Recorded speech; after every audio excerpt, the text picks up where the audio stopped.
Ever feel like teaching is less of a job and more of a hostage situation with your lesson plans? Yeah, I've been there. 70-hour weeks, coffee IV drip, that moment when your laptop battery dies before you do. But here's the good news. Today, we're flipping the script because by the end of this episode, you're going to learn how to cut your hours, protect your sanity, and still be an incredible teacher. Welcome to the Teacher RockStar podcast, the podcast dedicated to providing valuable insights, practical tips, and best practices so that you can thrive in your classroom. I'm your host, Steve Hiles, a veteran teacher, and today we're diving into a topic every teacher secretly Googles at 2 a.m.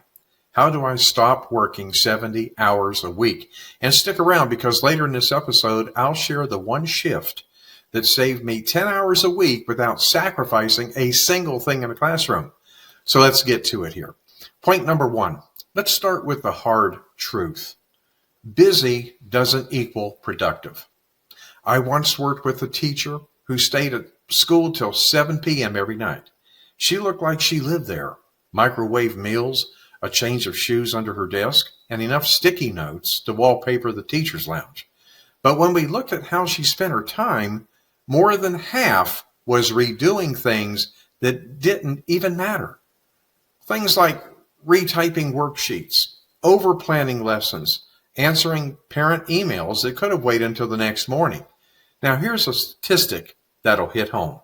The average teacher works 54 hours a week, according to the NEA. Now, that's 14 hours above a standard work week.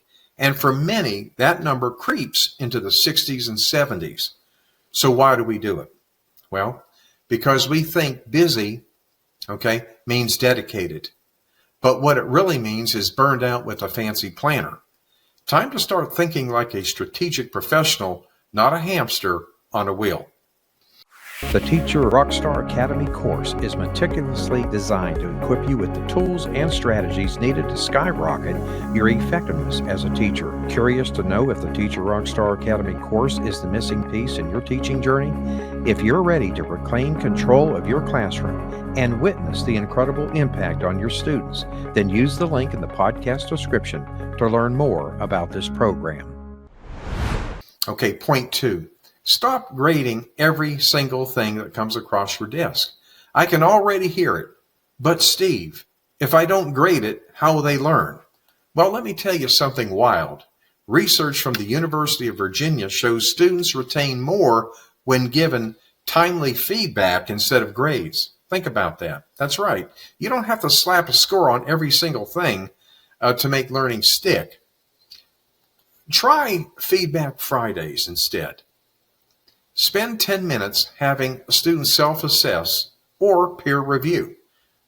You'll build responsibility and save hours. When I finally stopped grading every single thing, I reclaimed my evenings. My brain wasn't fried, and funny enough, my students' grades went up. That's the paradox, isn't it? Doing less can actually create more. It's not about working harder, it's about choosing what actually matters in the first place. Moving on to point three. Let's talk about boundaries, that invisible force that can save your career. If your school day ends at 3:30, stop pretending you're paid until midnight. I once set a rule, no emails after dinner. And guess what? The world didn't end. Parents adjusted, students survived, and I got my life back. Try this trick, Set 2 teacher power hours, one before school, one during prep time. Those are your sacred times for grading, planning, or email. Guard them like you'd guard your lunch. And here's a bonus. Batch your work. Meaning, plan a week's lessons in one go. Grade one set of papers at a time. Stop switching tasks like you're flipping channels. It's the fastest way to trick your brain into thinking it's working 12 hours straight. Now, you remember that shift I mentioned earlier, the one that saved me 10 hours a week? Well, here it is. I started scheduling my off switch, meaning every day I set a firm done time, no exceptions.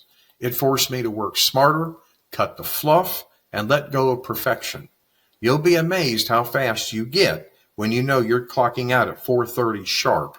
It's not about squeezing every ounce out of your day. It's about designing your energy so that you can show up tomorrow ready, not wrecked. So let's wrap this thing up. Okay, working 70 hours a week isn't a badge of honor. It's a red flag. Okay, you don't need to do everything. But this is what you do need to do. You need to do the right things the right way at the right time. When you reclaim your time, you don't just become a better teacher, you become a better human. And that's what your students really need. You'll want to stay tuned for more upcoming tips and strategies that'll help you thrive in your classroom. We'll see you next week, same time, same place. And remember, my friend, you got this. You've been listening to the Teacher RockStar podcast with your host, Steve Hiles. We hope you've enjoyed this podcast as much as we have. Make sure to hit that subscribe button and join our ever-growing community of Teacher RockStars. Until then, thanks for listening.